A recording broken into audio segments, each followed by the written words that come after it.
Bismillahirrahmanirrahim. Assalamualaikum warahmatullahi wabarakatuh.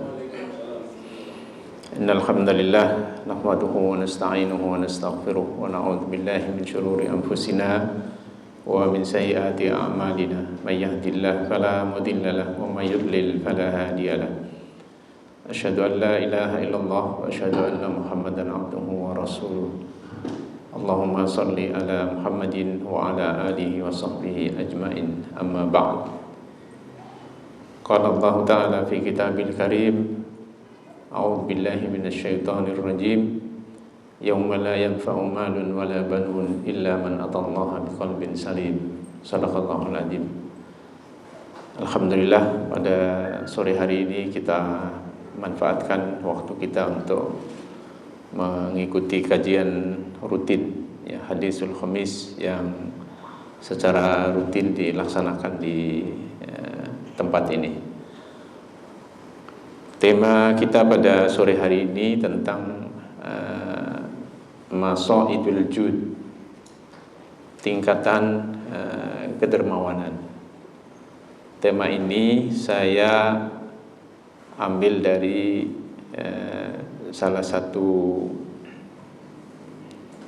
pembahasan yang ada di buku Madarijus Salikin ya, yang ditulis oleh Imam Ibnul Qayyim.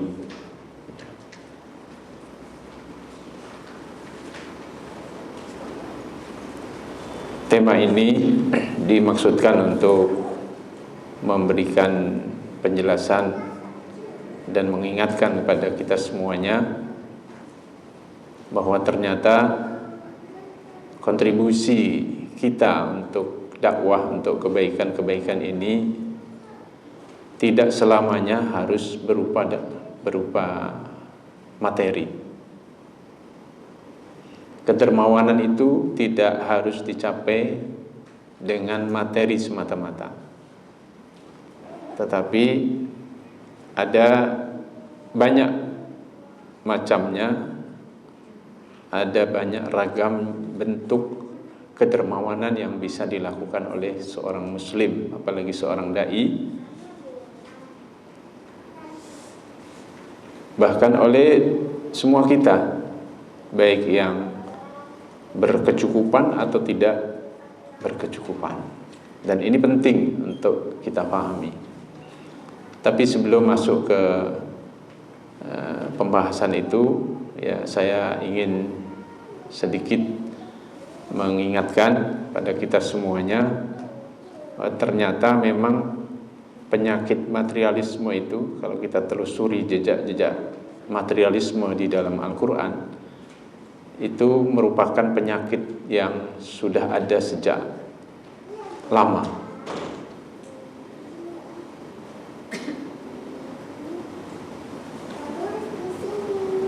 Di banyak ayat Al-Quran Allah menceritakan ya, pandangan atau faham materialisme ini dalam beragam bentuknya. Misalnya di surat Al-Jasiyah ayat 24 itu Allah menyebutkan tentang orang yang memiliki pandangan materialisme yang tercermin dalam bentuk ya, tidak percaya kepada adanya hari akhir dan meyakini bahwa kehidupan yang dijalaninya ini ya kehidupan di dunia ini saja. Kalau nanti ketika melihat fenomena kematian, ya itu memang sudah waktunya mati, itu hanya soal waktu saja, dan setelah itu tidak ada apa-apa. Ini direkam oleh Allah dalam ayatnya, wa qalu ma hiya illa hayatunad dunya namutu wa nahya wa ma yuhlikuna illa dahr.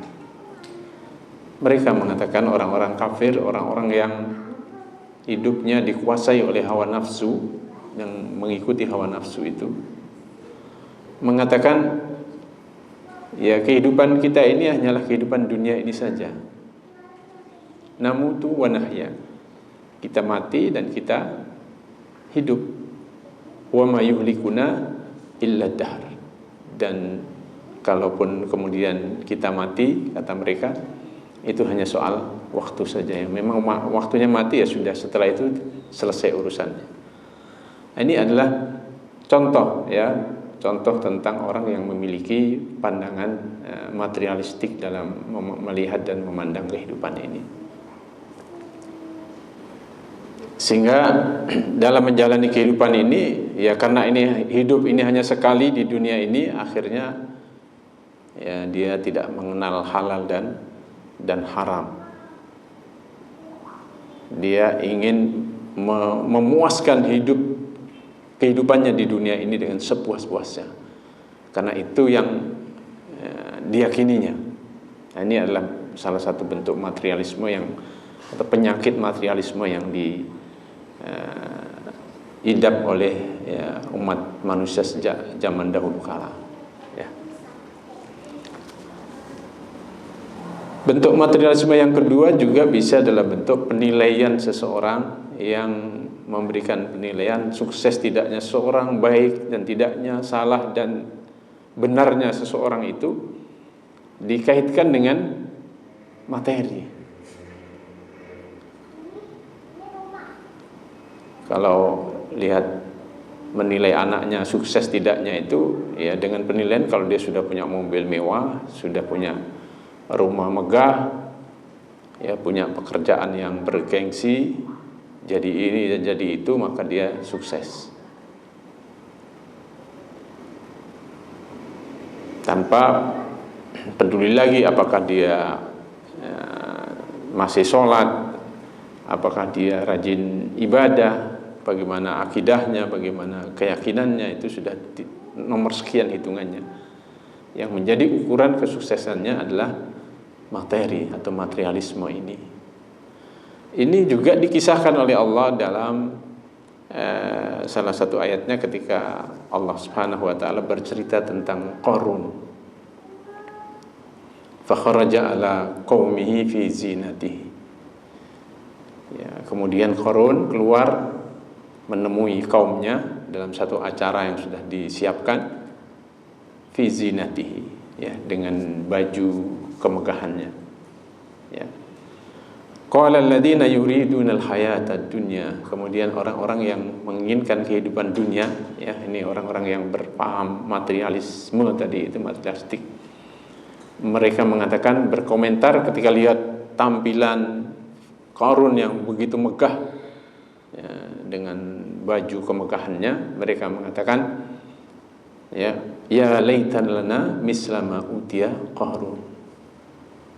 Ya, alangkah senangnya, alangkah bahagianya, alangkah suksesnya kalau kita ini diberi kekayaan seperti kekayaan yang diberikan kepada Qarun. Lalu kemudian mereka mengatakan, innahu lahdu haddin adim. Sungguh dia orang yang sukses besar dalam kehidupan ini. Nah, ini adalah jejak-jejak materialisme yang diungkapkan oleh Allah di dalam Al-Quran, yang menilai seseorang itu dari materi yang dimilikinya. Bahkan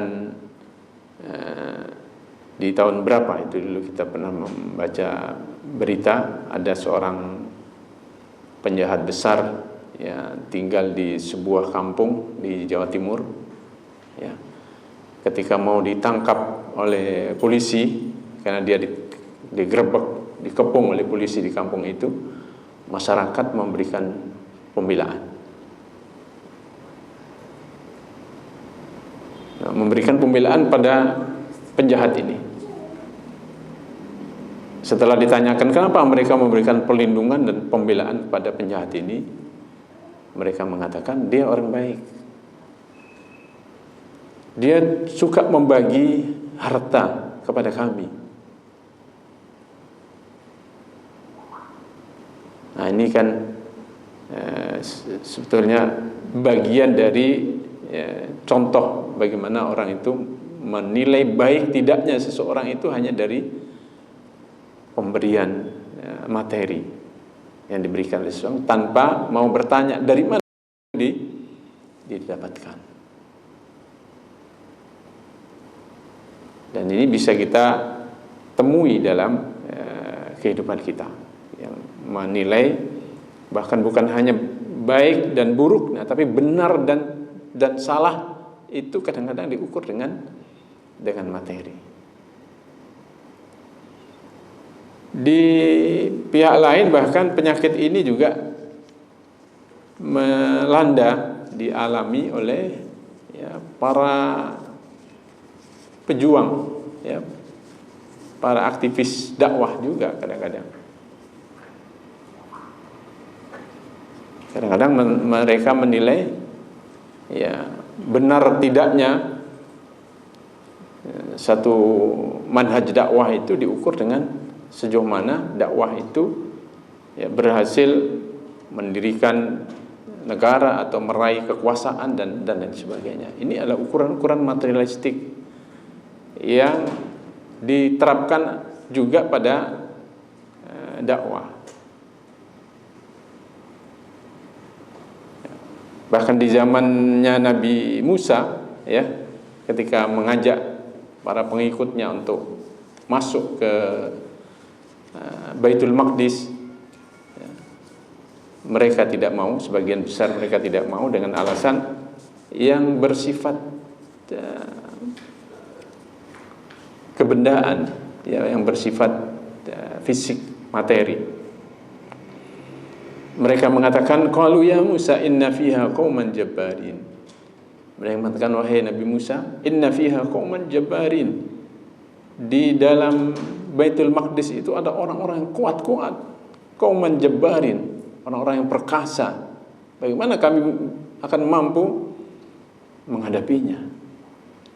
Wa inna lan nadkhulaha hatta yakhruju minha.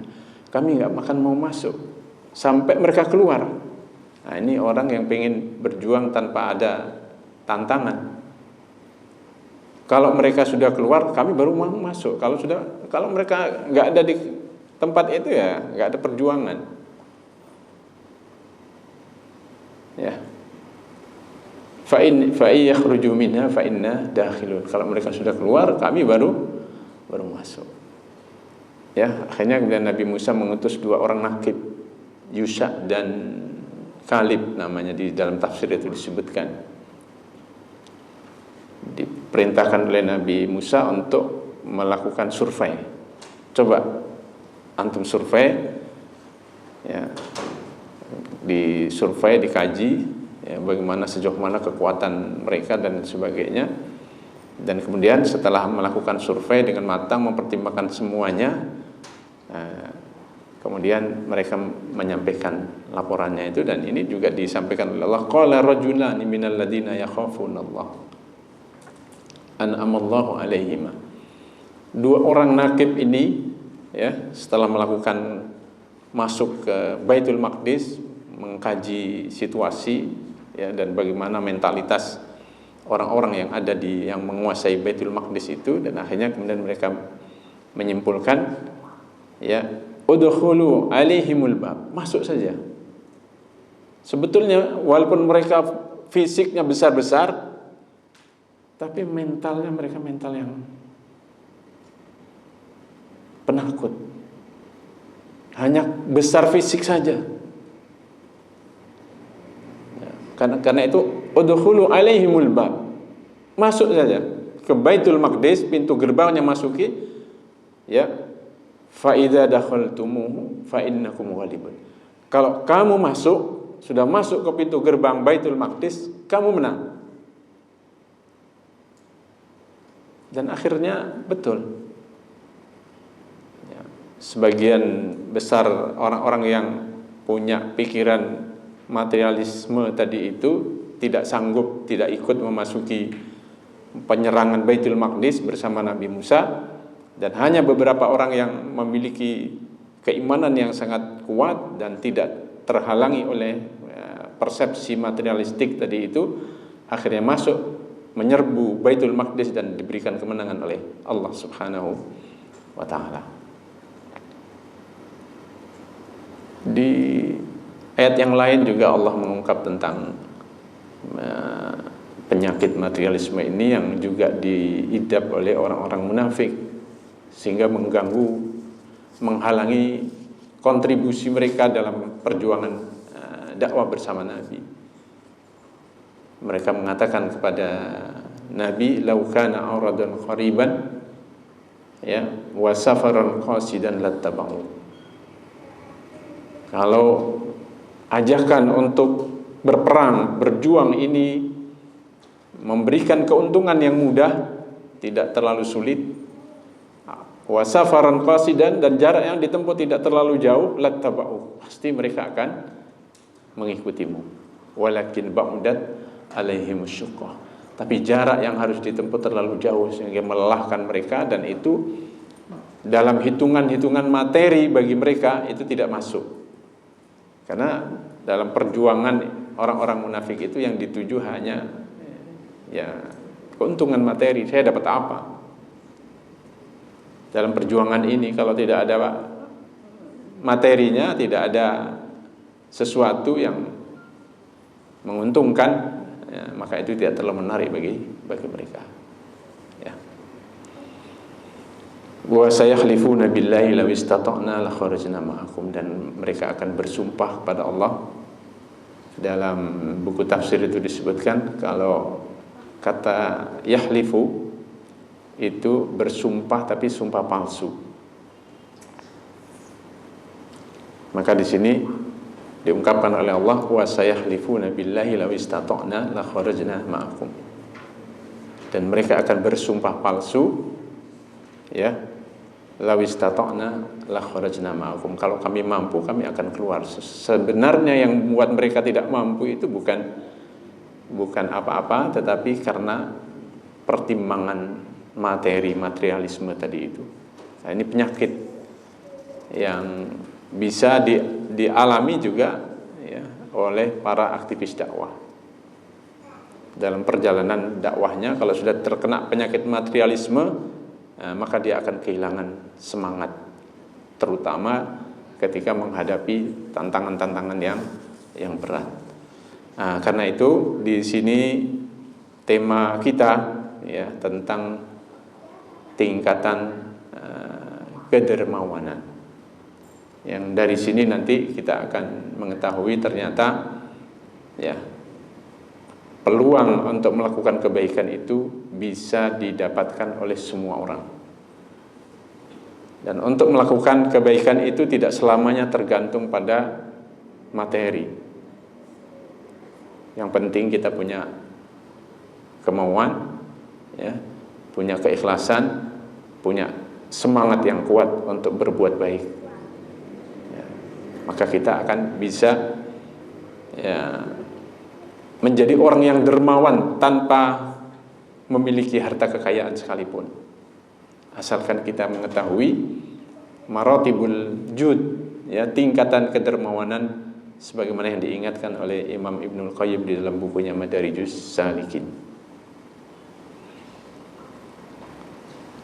Yang pertama, Imam Ibnul Qayyim menyebutkan ya bahwa tingkatan kedermawanan yang paling tinggi itu adalah al-judu bin nafsi, dermawan dengan jiwa. Seseorang yang memiliki kesiapan untuk mengorbankan jiwanya di jalan Allah Subhanahu wa ta'ala, itu adalah orang yang paling dermawan. Karena itu Allah Subhanahu wa ta'ala dalam banyak ayat ya menyebutkan keutamaan orang-orang yang ya mengorbankan jiwanya di jalan Allah Subhanahu wa ta'ala ini. Ya, salah satu di antara ayat yang sudah sangat populer adalah ayat yang menunjukkan wala tahsabannal ladina qutilu fi sabilillahi amwata bal ahya'un inda rabbihim yurzaqun. Ya, janganlah sekali-kali kalau kamu mengira orang-orang yang terbunuh di jalan Allah ya itu amwata, mereka itu mati. Bal ahya'un, bahkan mereka tetap hidup. Walaupun secara fisik mereka sudah terbunuh, mati, nyawanya terpisah dari badannya, tetapi kata Allah bal ahyaun, tapi mereka itu tetap hidup inda rabbihim, di sisi Tuhan mereka, di sisi Allah. Yurzaqun, mereka terus diberi rizki oleh Allah Subhanahu wa ta'ala. Karena itu ya, ini adalah kedermawanan yang paling puncak, yang paling tinggi, ketika seseorang ya mampu mengorbankan jiwanya di jalan Allah Subhanahu wa ta'ala. Karena itu di dalam hadis disebutkan oleh Rasulullah SAW tentang keutamaan orang yang mati syahid ini, dan ini menggambarkan betapa kedermawanan dengan jiwa itu memiliki kedudukan yang sangat tinggi di sisi Allah Subhanahu wa ta'ala, mengalahkan kedermawanan dengan harta. Dan ini bisa diraih oleh orang yang tidak memiliki harta sekalipun. Sabda Rasulullah sallallahu alaihi wasallam, "Lisyahidi indallahi sittu khisal." Orang yang mati syahid itu di sisi Allah mendapatkan sittu khisal, 6 hal. Mendapatkan 6 penghormatan, penghargaan dari Allah Subhanahu wa ta'ala. Yang pertama, yughfaru lahu fi awwali duf'atin, diampuni oleh Allah pada detik pertama dia syahid. Begitu syahid langsung mendapatkan ampunan dari Allah Subhanahu wa ta'ala, tanpa ada jeda waktu. Yang kedua, wa yara maq'adahu minal jannati, dan dia melihat tempatnya ya di surga, melihat rumahnya, ya, melihat tempat duduknya, melihat posisinya di surga. Langsung dia bisa lihat. Yang ketiga, kata Rasulullah, wa yujaru min adzabil qabri, dan dia dihindarkan dari siksa kubur.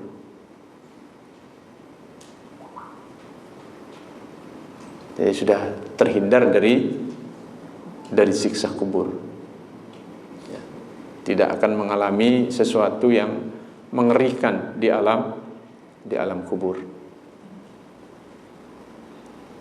Wa ya'manu minal faza'il akbari, dan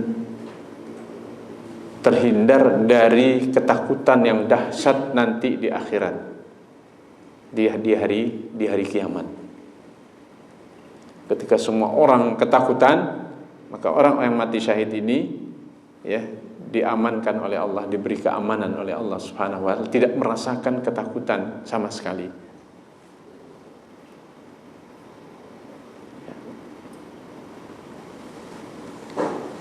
Berikutnya, wa yudau ala ra'sihi tajul waqar, dan di atas kepalanya diletakkan mahkota kemuliaan,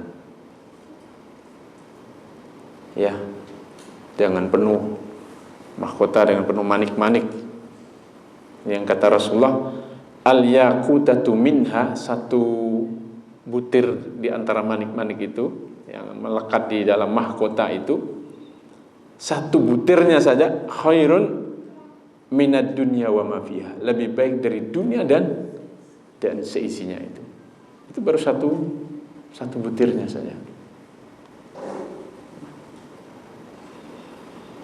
Wa yuzawwaju isnain wa sab'ina zawjatan minal huril in, dan dinikahkan atau diberi istri sebanyak 72 dari hurin in, dari bidadari, kita sebut dengan bidadari itu ya, al-huril in, minal huril in.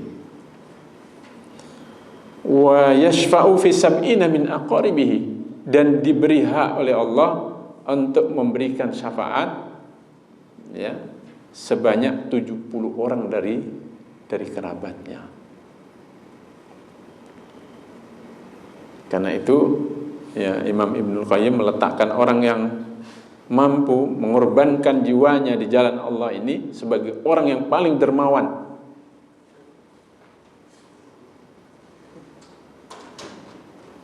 Dan ternyata bukan harta.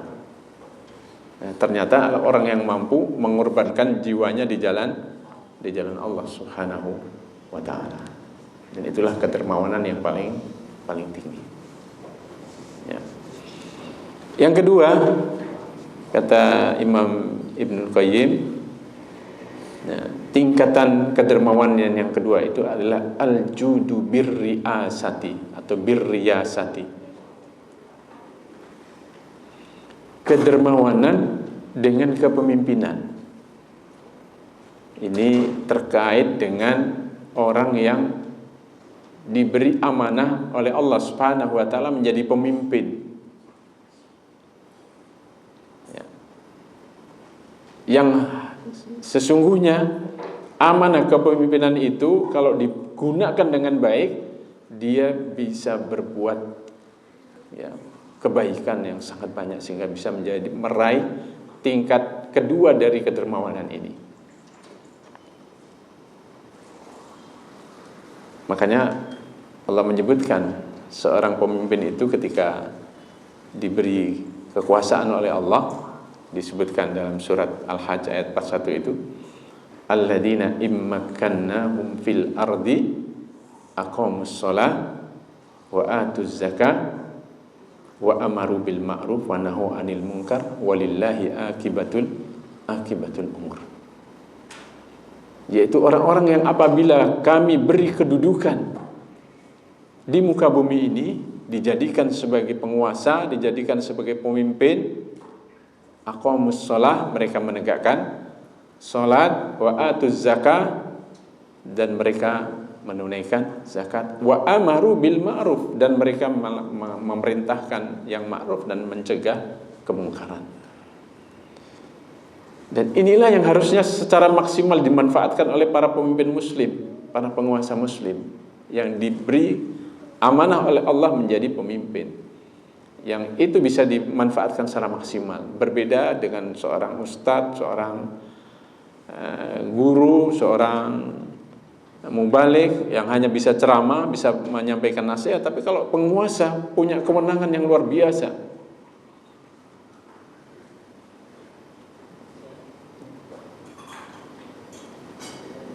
Ada kasus penutupan tempat-tempat maksiat itu, kalau seorang penguasa yang bertindak, selesai dengan satu tanda tangan.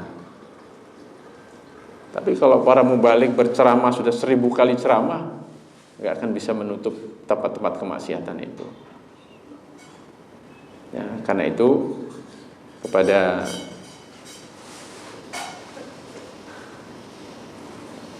orang-orang Islam yang diberi amanah kepemimpinan, harusnya kepemimpinan itu digunakan secara optimal untuk amaru bil ma'ruf wa nahu 'anil munkar.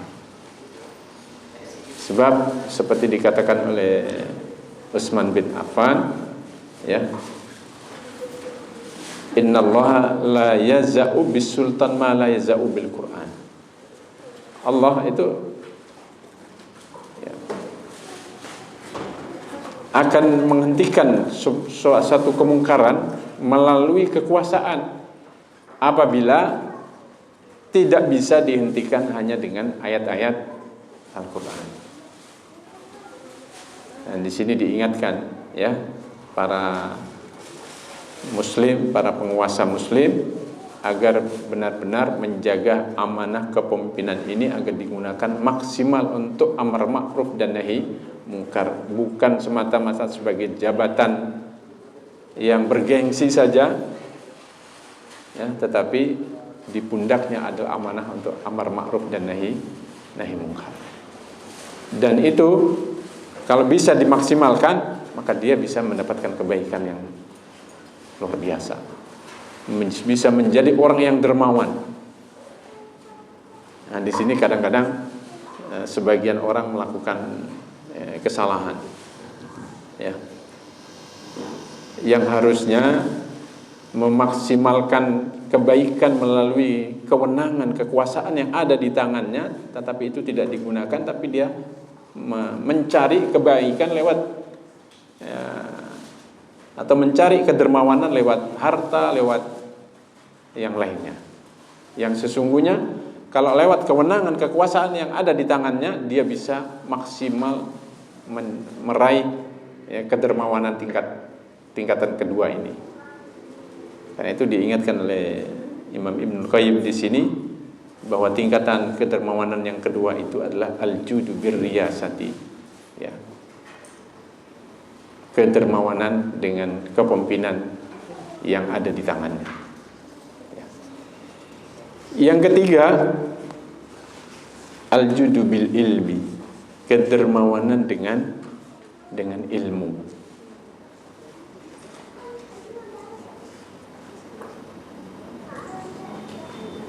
Dan ini bisa dilakukan oleh siapa saja yang memiliki ilmu, ya.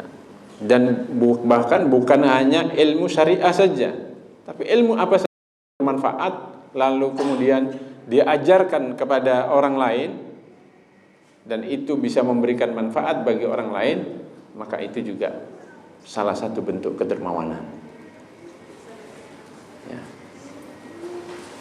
Di antara bentuk kedermawanan yang disebutkan, kedermawanan dengan ilmu yang disebutkan oleh Imam Ibnul Qayyim ini, ya, bentuknya adalah, kata beliau, apabila seorang yang berilmu ditanya tentang satu masalah, dalam menjawab tidak hanya menjawab sekedarnya sesuai dengan iya atau tidak, tapi dia memberikan jawaban bahkan ya sangat luas, bahkan menyangkut hal-hal yang tidak ditanyakan juga disampaikan.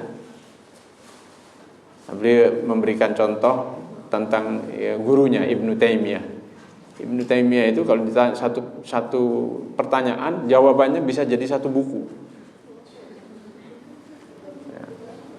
Sampai dikritik oleh ulama yang lain, ini ulama satu ini kalau ditanya satu pertanyaan, jawabannya satu buku. Yang nggak ditanyakan pun dijawab, katanya, dijelaskan. Nah, itu artinya beliau memanfaatkan ketika ada orang bertanya dan ada yang mau mendengarkan, ya, dibagi ilmu dengan sebanyak-banyaknya. Ya.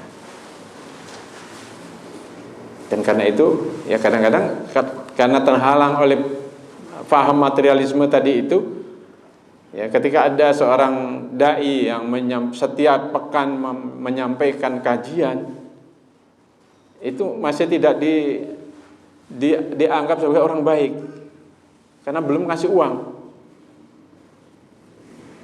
Karena pikirannya orang yang baik itu yang orang yang ngasih uang, padahal tiap hari dikasih ilmu, tiap pekan dikasih kajian, dikasih ilmu, dan itu adalah kebaikan.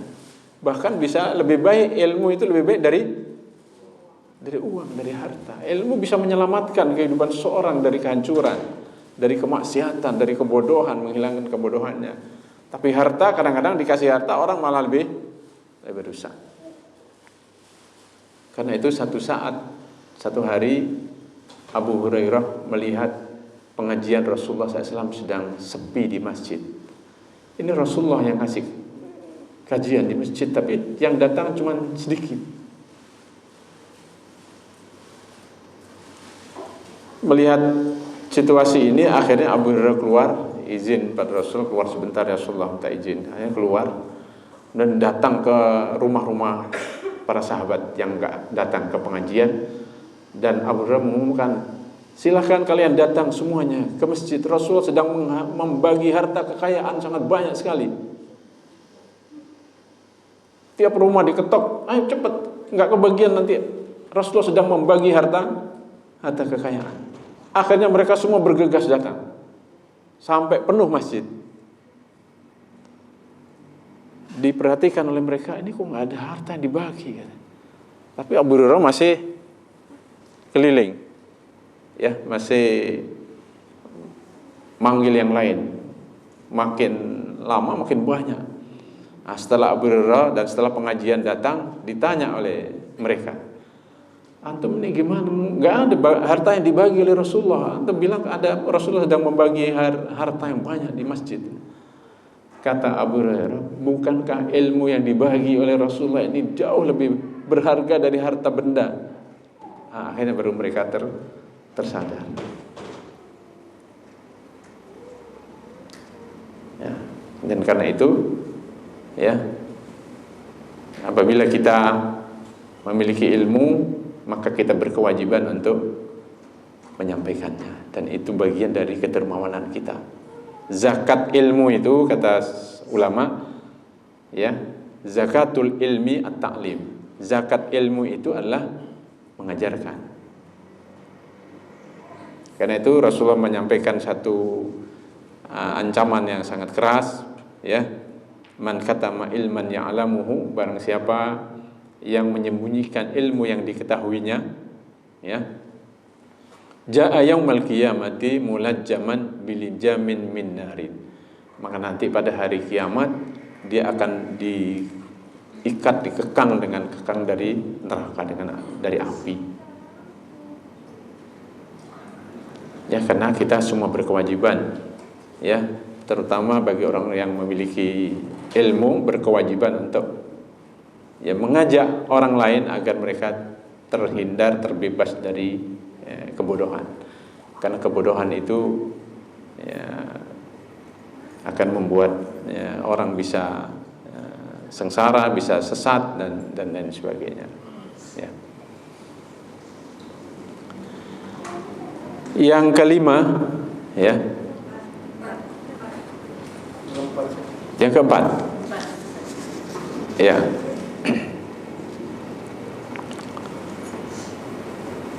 Yang pertama al-judu birriyasati, ya. Oh ya. Yang keempat al-judu birrohatihi warrofahiyatihi, dermawan dengan rohatihi, dengan waktu istirahatnya, warrofahiyatihi, dan, ya, kenyamanannya, ya.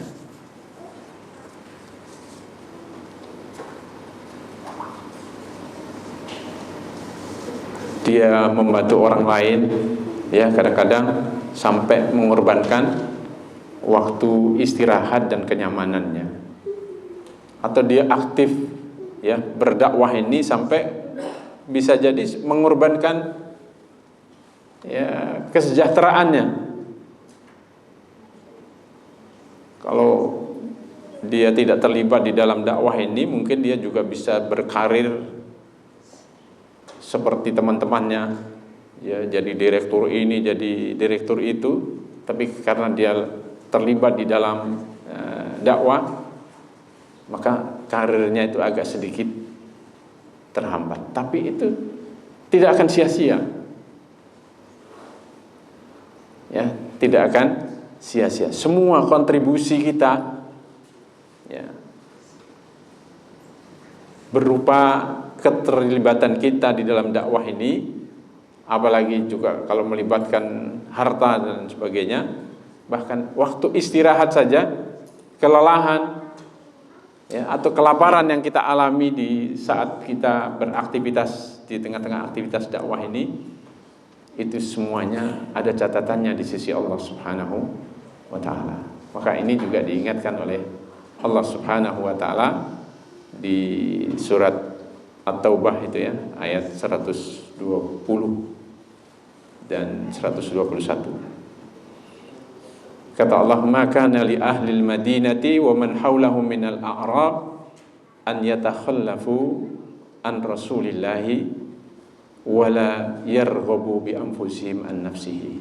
Tidak sepatutnya, ya, penduduk Madinah dan orang-orang yang tinggal di seputar Madinah, tidak sepatutnya mereka tidak menyertai Rasulullah Sallallahu Alaihi Wasallam dalam peperangan, dalam jihad, dalam dakwah. Wala yarghabu bi anfusihim an nafsihi, dan tidak sepatutnya mereka lebih mengutamakan diri mereka dari diri Rasulullah Sallallahu Alaihi Wasallam. Dzalika bi annahum, hal itu karena la yusibuhum dhama'un, mereka tidak mengalami rasa haus, wala nasabun, dan tidak mengalami kelelahan, wala makhmasatun, dan tidak mengalami lapar. Ya, dalam aktivitas dakwah kadang kita haus, kita lelah, kita lapar, ya. Fi sabilillah, di jalan Allah. Wala yata'una mauti'an yaghidul kuffar, dan tidaklah mereka menginjak satu tempat yang membuat orang-orang kafir itu jengkel. Ya, termasuk kalau melakukan demo itu.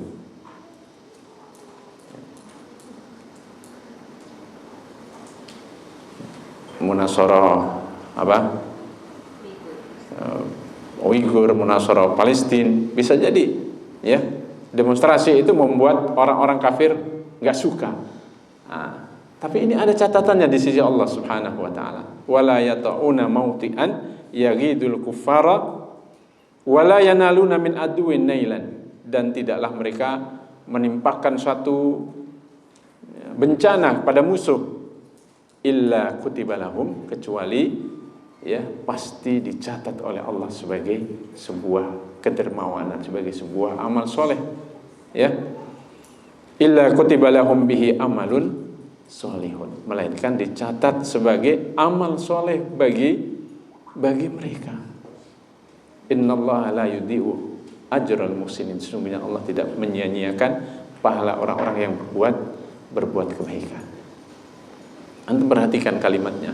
Allah menyebutkan dhama'un, ya, rasa haus, nasabun, lelah, makhmasatun, rasa lapar. Yang itu semua tidak ada kaitannya dengan harta, tapi berkaitan dengan aktivitas yang membuat kita lelah, membuat kita lapar, kita haus di tengah-tengah aktivitas fi sabilillah. Dan ini semua adalah kedermawanan yang bisa kita raih melalui perjuangan dakwah dengan segala kelelahan, kehausan, dan kelaparan yang dialaminya di jalan Allah Subhanahu wa taala. Karena itu ya, berdakwah ini harusnya tidak punya waktu. Harusnya seorang dai itu nggak punya waktu istirahat yang tidak boleh diganggu. Kadang-kadang ada orang yang punya waktu istirahat, nggak boleh orang lain menghubungi. Nah, karena ini jam istirahat, saya juga punya hak untuk beristirahat. Tapi kata Ibnu Qayyim, salah satu bentuk kedermawanan itu adalah kedermawanan atau mengorbankan waktu istirahat dan rafahiyah, dan mungkin bisa jadi kesejahteraannya, ya, karena dakwah, karir, pekerjaannya bisa agak sedikit terganggu dalam tanda kutip, tapi itu bukan kerugian, ya.